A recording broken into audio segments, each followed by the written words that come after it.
Bonjour et bienvenue à une autre petite partie de notre cours de sciences sociales 10e année, animation française. Et aujourd'hui, on va parler de la Magna Carta de 1215. À l'époque médiévale, les rois d'Europe avaient pratiquement tous les droits. Ils avaient le droit de vie ou de mort sur presque tout le monde.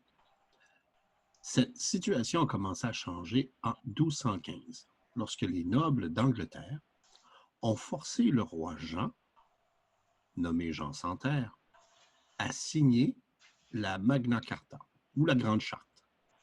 Qu'est-ce que c'est vraiment? Ça limite les pouvoirs du roi. Okay? John Lackland, Jean sans terre, c'était lui.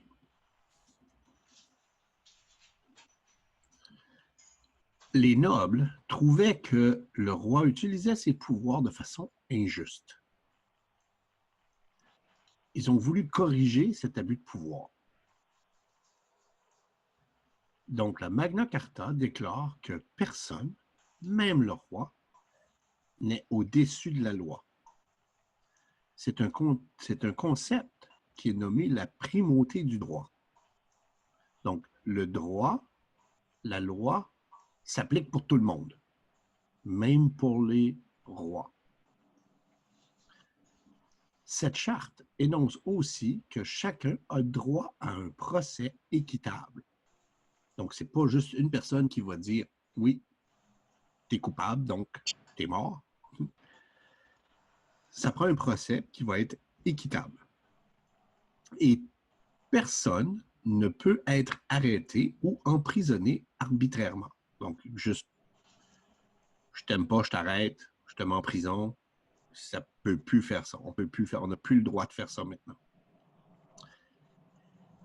Puis, elle est conçue, la Magna Carta, elle est conçue au début pour protéger les privilèges de la noblesse, des nobles, mais au fil des siècles, avec tous les siècles qui ont passé, ça devient un document qui garantissant les droits fondamentaux de tout citoyen.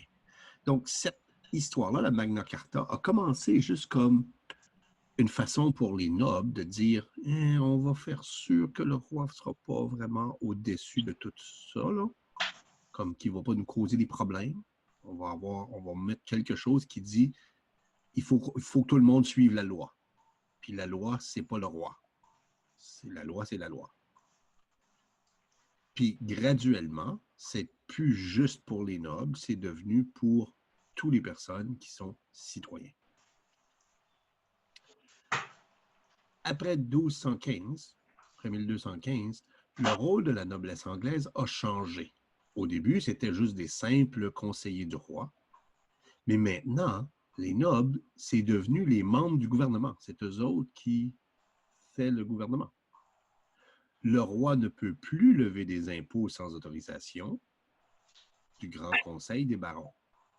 Comme tu te rappelles, à un moment donné, on disait les rois ont commencé graduellement, ils devaient demander aux États généraux en France.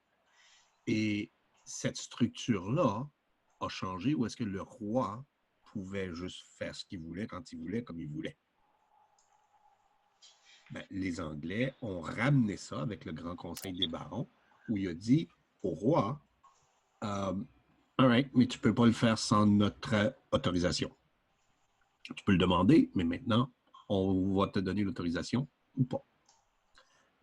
Plus tard, au cours des années 1200, un peu plus tard, les chevaliers et les représentants des villes ont aussi commencé à faire partie de ce groupe représentatif qu'on allait s'appeler le Parlement.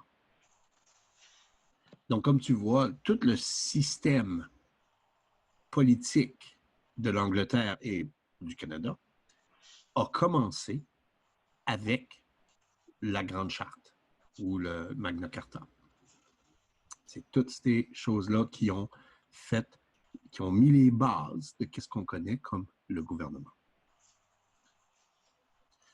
Question révision. Comme d'habitude, tu peux toujours arrêter la vidéo si tu ne te rappelles pas des questions, retourner sur certaines choses et trouver les réponses dans la vidéo.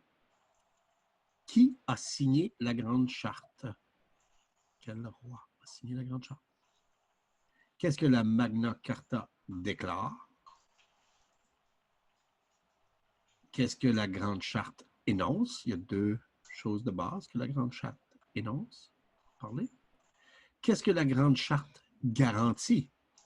Ou qu'est-ce que la Magna Carta, garantit? Pourquoi considère-t-on la Magna Carta comme le commencement de la démocratie britannique?